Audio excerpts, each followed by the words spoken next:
You know, Operation Dudula is a group of dom cops, a bunch of gangsters. So a couple of days ago, they decided to invade my inbox and switch up on me. They were busy inviting me. Can you please join us on a live session like TikTok? And I kept on ignoring my inboxes. But I was like, these guys are saying they want to debate with me in a respectful way. So we can try to be syndicates and understand each other. So I can try to understand why bashonjalo. Nami they can try to understand why am I saying I'm a Pan-African and why do I stand with Africans? And why I'm anti Operation Dudula, and why are they anti-foreigners?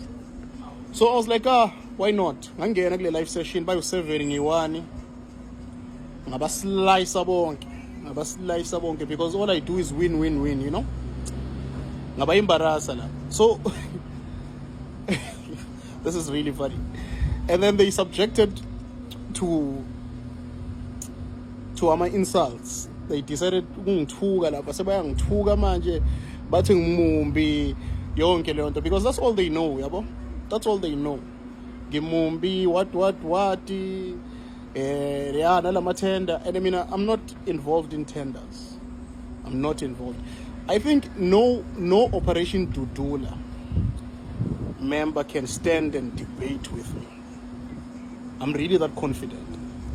When about 10 ngiyi-1 baslice bonke angithukani baslice. I think the only member that could have had a chance ukudebate nami was uNhlanhla phela, mara naye bengizomslice. But uNhlanhla, the guy was more like me.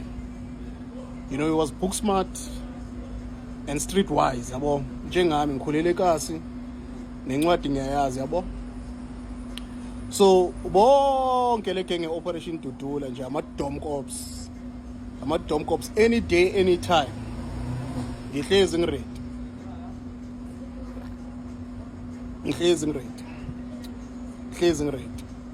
any day anytime, and I will never change my stance. Ngihamba nama-Africans wire, never change my stance.